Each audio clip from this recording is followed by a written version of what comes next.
काल पंतप्रधान मोदींनी भारतीयांना एक वेगळंच आवाहन केलं. ना निवडणुकांबद्दल, ना राजकारणाबद्दल, तर ते होतं तुमच्या, माझ्या, आपल्या लाईफस्टाईलबद्दल.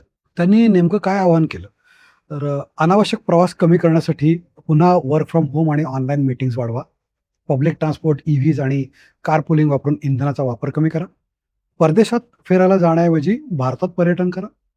पुढील 1 वर्ष सोन्याची खरेदी टाळा. स्वदेशी आणि भारतात बनणाऱ्या वस्तूंना अधिक प्राधान्य द्या.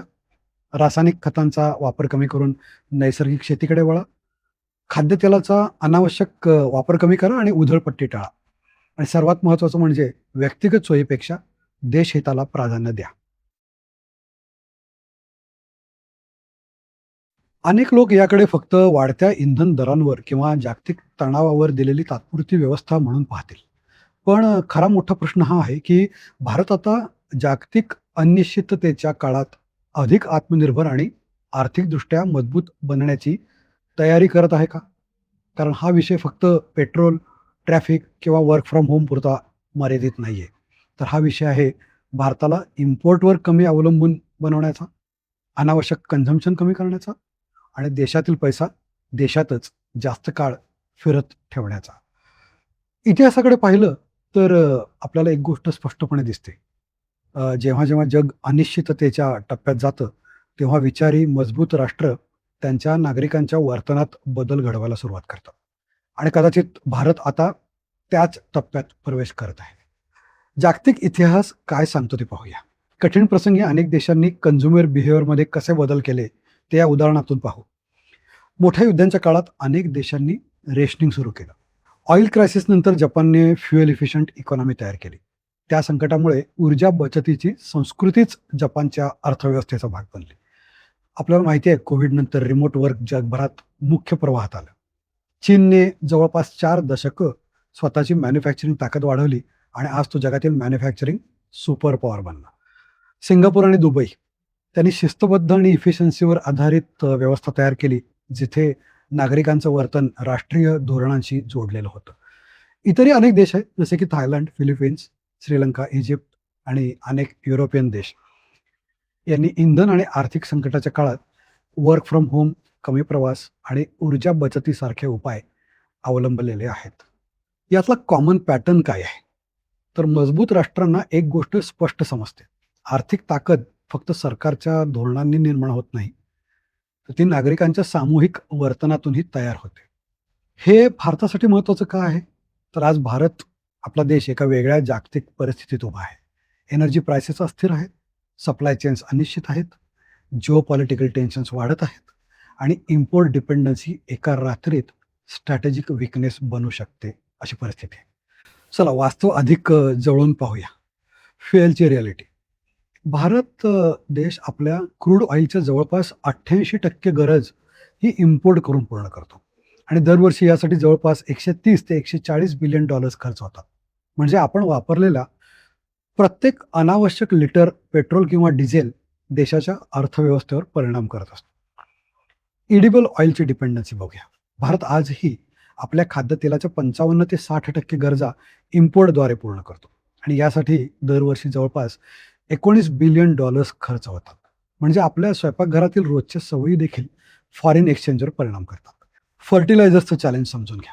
भारत दरवर्षी सुमारे 600 लाख मेट्रिक टन खतांचा वापर करतो. डोमेस्टिक प्रोडक्शन वाढली असली तरी अजूनही 25 ते 30% खते इम्पोर्ट करावी लागतात आपल्याला. आणि 2025 मध्ये खतांच्या इम्पोर्टवर भारताने जवळपास 17 ते 18 बिलियन US डॉलर्स खर्च केले आहे. आता सोन्याबद्दल.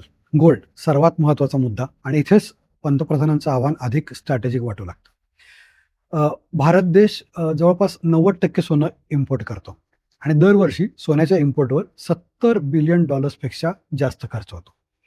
पहिल्या नजरेत सोनं खरेदी करू नका हे आवाहन भावनिक किंवा सांस्कृतिक वाटू शकतं. कारण भारतीयांना, जसं आपल्याला माहिती आहे, सोन्याचं विशेष आकर्षण आहे. पण बिझनेस कंपास मराठीच्या दृष्टिकोनातून पाहिलं तर हा इकॉनॉमिस्ट, ज्याला डेड ॲसेट्स म्हणतात, त्याच्या विरुद्धचा इकॉनॉमिक इंटरव्हेन्शन आहे, असं आम्ही म्हणू. कारण आपण सोनं खरेदी करतो तेव्हा अब्जावधी डॉलर्स भारताबाहेर जातात आणि ते सोनं पुढे प्रोडक्टिव्ह इकॉनॉमीमध्ये फिरत नाही. तर ते लॉकर्स आणि वॉल्ट्समध्ये पडून राहतं. जर 1 वर्षासाठी सोन्याची खरेदी कमी झाली, तर भारतात प्रचंड प्रमाणात लिक्विडिटी टिकून राहू शकते.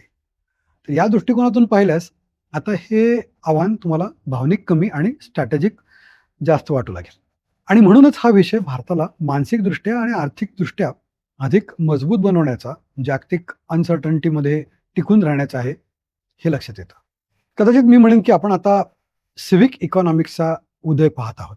जिथे नागरिकांचं रोजचं वर्तनच आर्थिक रणनीतीचा म्हणजे स्ट्रॅटेजिक इकॉनॉमिक्सचा एक भाग बनतं. आपण काय वापरतो? किती प्रवास करतो? काय इम्पोर्ट करतो? काय वेस्ट करतो? या सगळ्याचा थेट परिणाम देशाच्या आर्थिक स्थैर्यावर होऊ शकतो. थोडक्यात सांगायचं तर सरकार नागरिकांना तात्पुरतं कमी कन्झ्युमर आणि अधिक इकॉनॉमिक स्टेक होल्डर सारखं वागण्याचं आवाहन करत आहे, असं आम्ही म्हणू. म्हणून भारतासमोरचा मोठा प्रश्न, भारत देश आता कन्व्हिनियन्स फर्स्ट सोसायटीमधून रिस्पॉन्सिबिलिटी फर्स्ट सिव्हिलायझेशन बनू शकतो का? हा आहे. कारण मोठी राष्ट्र फक्त गव्हर्नमेंट स्कीम्स किंवा GDP नंबर्समुळे तयार होत नाहीत, तर ती तयार होतात जेव्हा नागरिक स्वतःच्या वर्तनाला राष्ट्रीय हिताशी जोडतात. कधी-कधी प्रगती म्हणजे फक्त जास्त कन्झम्पशन नसतं, तर प्रगती म्हणजे इंटेलिजंट कन्झम्पशन असतं. तर या संपूर्ण आव्हानाचं सार काय आहे? स्ट्रॅटेजिकली पाहिलं तर हे संपूर्ण आव्हान 3 गोष्टींवर आधारित आहे. पहिली म्हणजे इम्पोर्ट डिपेंडन्सी कमी करा. विशेषतः ज्या गोष्टींवर भारत देश अब्जावधी डॉलर्स खर्च करतो. जसे की crude oil, gold, edible oil, fertilisers, luxury imports. म्हणजे जागतिक संकटाच्या काळात भारताचं इतर देशांवरील अवलंबित्व कमी करा. 2, फक्त इम्पोर्ट्स नाही, तर कन्झम्पशन देखील कमी करा. जसे की अनावश्यक फ्युएलचा वापर कमी करा, खाद्यतेलाचा एक्सेसिव्ह वापर कमी करा, केमिकल फर्टिलायझर्स कमी वापरा, अनावश्यक लक्झरी खर्च टाळा, वेस्टफुल ट्रॅव्हल कमी करा. म्हणजे अधिक रिसोर्स इफिशियंट आणि रेझिलियंट इकॉनॉमी तयार करा. फक्त भारतीय वस्तू खरेदी करा इतकंच नाही, तर जबाबदारीने आणि विचारपूर्वक वापर करा, हाही यातला अर्थ आहे. 3, स्पेंडिंग भारतातच ठेवा.